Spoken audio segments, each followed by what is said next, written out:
After 25 years of being in the digital transformation and ERP consulting space, I've come to one big conclusion, and that conclusion is that this industry is broken.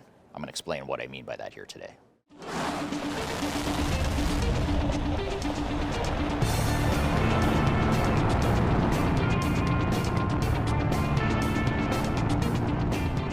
My name is Eric Kimberling. I'm the CEO of Third Stage Consulting. We're an independent and tech-agnostic consulting firm that helps clients throughout the world with their digital transformation journeys.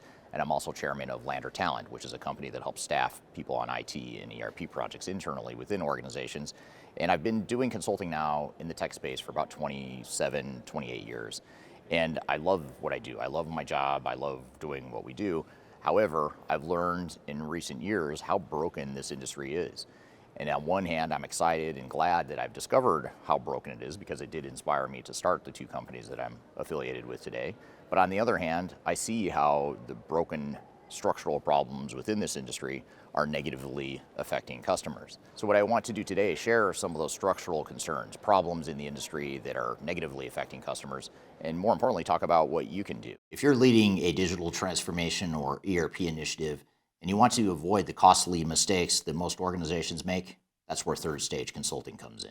We are an independent and technology advisory firm, meaning that we don't sell software, we don't take commissions from vendors. Our only job is to protect your interests and be on your side. We help executives and project teams plan, deliver, and recover digital transformations and ERP projects, reducing risk, improving adoption, and delivering real business value. If you want clarity before you commit to your digital strategy, or if something feels off track to you, feel free to reach out to us at thirdstage-consulting.com, and my team and I would be happy to help. The first structural problem I see in this industry that's very fundamental to what customers are going through today, and it's something that's actually more recent in the recent part of my career, is the fact that software vendors are selling a lot more cost without corresponding business value compared to years past.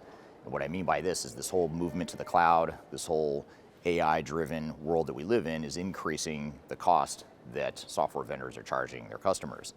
You add to the fact that the cloud subscription costs are locking customers into a contract that is only going to escalate over time in most cases, and you can see how not only is this creating a bigger IT spend in the short term, but especially long term. I don't think we've even started to feel the pain or see the implications of how costs are going to escalate so quickly for companies that have put all their data, all their applications, and all their workflows into a third-party hosted system that's very difficult to switch from.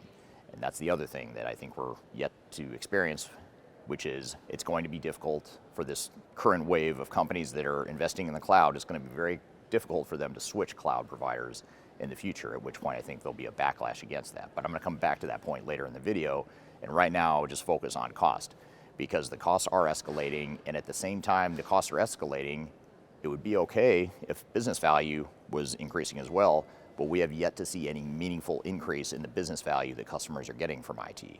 So essentially what customers are faced with now is if we want to modernize our tech stack and we want to invest in a new platform, we need to do so in a way that's actually going to escalate our cost long term. We're not going to save money by moving to the cloud. It's going to maybe modernize our system in a way that keeps us relevant in the future, but it is going to increase our cost.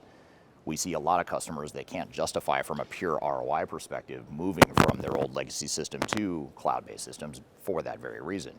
And some might argue, well, then you shouldn't be stuck in the past, you should focus on the future. That's fine, we can and should do that, but we also want to do so in a way that justifies those costs. And I think this industry has done a pretty poor job of justifying the value for customers to move to cloud and to move to modern technologies.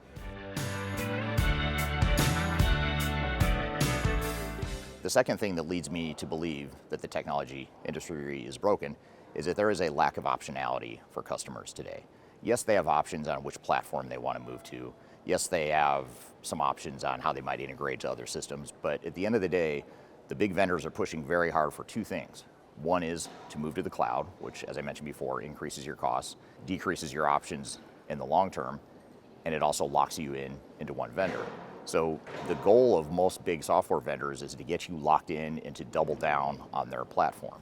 And what that does is that decreases your options going forward. It makes it more difficult to switch in the future if you want to, and even in the short term, It makes it more difficult in many cases to integrate to other systems that might be really good for your organization. There's a few lawsuits that are percolating and bubbling up throughout various legal systems throughout the world that are alleging antitrust behavior from SAP, Microsoft, and some of these other large tech providers. And the reason for that is because they're limiting options for their customers, and they're allegedly creating anti-competitive behavior, monopolistic sorts of behavior. So that's the sort of thing that we're up against as buyers of technology, and something we need to be aware of. But the one thing we can do is to remember that when we embark on these digital strategies, the vendor may have one path in mind for you, but at the end of the day, it's your job as an executive and a leader to choose not only what's right for you today, but also what's going to give you the most options and the most flexibility in the future. And spoiler alert, typically that does not entail doubling down and going all in on one cloud provider for your entire enterprise tech needs. Typically that might mean more of a diversified approach to technology, which does create some technical issues, but I would argue that those technical risks and issues that creates is worth the benefit of having options and flexibility longer term in the future.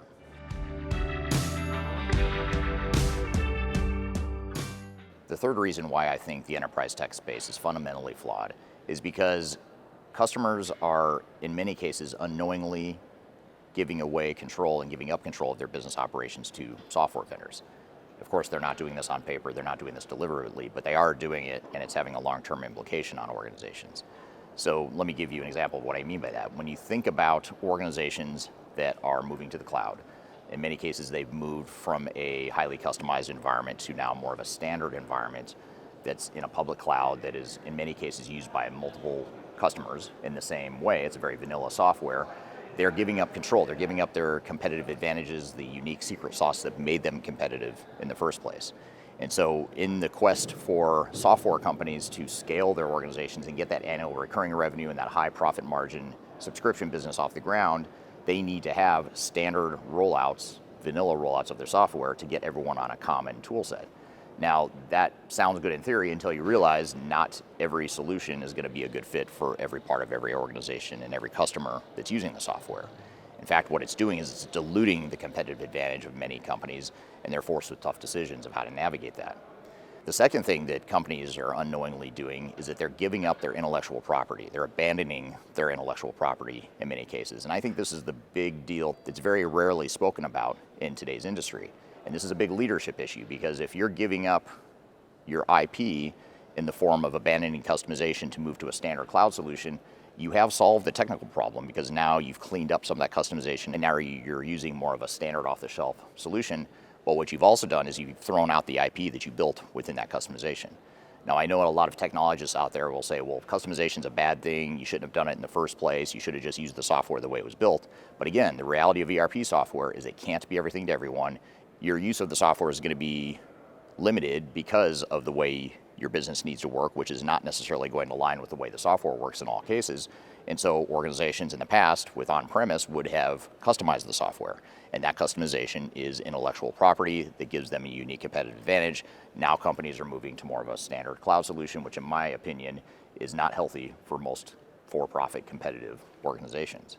So when leaders are leading their organization through transformation, they need to not only think about how they can make things simpler from a technical perspective in the form of cloud systems and standard off-the-shelf solutions, but they also have to think about how are we going to navigate this in a way that protects our intellectual property and protects our competitive advantage, and that doesn't necessarily align with your vendor's roadmap and your vendor's self-interest, which is very important to understand. In addition to customers ceding a lot of control to software vendors, another thing that's happening is customers are unknowingly helping software vendors more than they may realize. And I'm not saying you shouldn't help software vendors, but what I am saying is in the quest to move to standard software, what's happening is now we're actually benefiting vendors potentially more than the customers are benefiting from the technology. What do I mean by this? Well, let's talk about AI. A lot of these big software vendors have created AI models that they're using customer data to train those AI models to be more effective and more efficient in the AI outputs. And they're then taking those AI models and applying them to your competitors. So now we're diluting the competitive advantage you might have had with your data and some of the operational uniqueness you had. Now AI models in many cases are learning from you, and vendors are using that information to train and make the product better for customers. Another way that cloud vendors are benefiting, in some cases more than customers from the technology, is in the form of customizations. When a big customer finds a flaw in the software because they have a certain need that they need to have the software function, a lot of times big vendors will say, okay, we will co-develop this with you, we'll do some co-innovation, and we'll customize at a discounted rate to change the software to fit your business, but we're going to take that same functionality and make it part of our standard off-the-shelf system. Now, for basic vanilla processes that aren't unique differentiators to you, that may not be a big deal. But when it comes to something that is your secret sauce, that makes you better than your competitors, you have to ask yourself, do I really want to help this vendor make a product that's better so that they can go sell that same product to a competitor that then is going to have a leg up or a potential advantage that they didn't once have? And so that's another way to look at this as a leader, is how do we put the interest of our organization above that of the vendors? And when there is a conflict, how do we ensure that we navigate that in a way that preserves that benefit to us as an organization?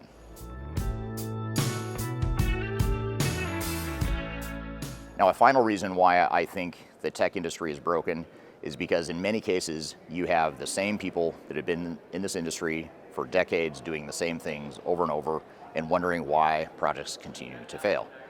I myself am middle-aged, I've been doing this for decades now, so I put myself in that category as well. There are simply too many people that look like me, that act like me, that think like me in terms of relying on past experience and patterns to do the same things that you've been doing for however long, and you put together an entire industry of thousands of professionals that have been making the same mistakes for decades now, and it's understandable why project failure rates have not improved. The only way we fix this is to get independent thinkers out there, more independent young people that maybe haven't been in this industry, come in with a fresh perspective and have a different mindset, and they're not bogged down by that legacy thinking of drinking the vendor Kool-Aid, trusting blindly the big vendors and SIs, failing to recognize that technology is not nearly as important as operations and people. Those are the sorts of things that this generation, my generation of leaders in the space have not figured out. So let's see if a younger generation of people are able to take the mantle and do things better than we have. I actually have a clip from a hot take from another video I was filming recently with an industry peer named John Reed, who's an industry analyst. He's independent tech agnostic. He's a blogger for the website Diginomica. And he and I were talking about this very topic, and I want to play you that clip to illustrate the point that I'm making here. I'd love to go to shows and like meet some youngsters who are like, how do I get like... Yeah, this is cool. I want to do more Yeah, of this. and I just don't, man. It's just, we're dying off, man. Well, it was weird sitting over in the corner because I was telling him, it was like, it was jarring almost to see him over here, like the one guy that's under like 50 in the room. And everyone, all of us are like, we've been doing this forever with the same, not that we're not learning, but it's like we're the same guys. Come on, man. Everyone knows what our stick is to some extent. I mean, we try to keep it fresh and original, but come on. Yeah. But yeah, I really like him, and I just wish there were more like him. Yeah. Anyway. It's up to you and I to train that next generation or to I know, mentor dude. that next generation of people that can Independent-minded. bring a different perspective, not the same stuff that's 100%. gotten us in trouble all these years. Exactly. But I'd love to hear what you think on this topic in particular, because this is something that's not discussed very often. It's something that I think we rely on people with tons of experience, which is fine, but at the end of the day, we need an injection of new thinking, independent and innovative thinking to fix things that have been broken in this industry for a long time. So I'd love to hear what you think on that topic as well. And I'd also love to hear what you think in general. Do you think this industry is broken? Do you agree with me? Do you disagree? If so, what do you think is broken and what do you think the industry needs to do to fix it? I'd love to hear your feedback below. And if you'd like to learn more about trends that we're seeing in the technology space, in the digital transformation space, I encourage you to read our annual digital transformation report. You can find that by scanning the QR code right here or go to the links below. So I hope you find this information useful and hope you have a great day.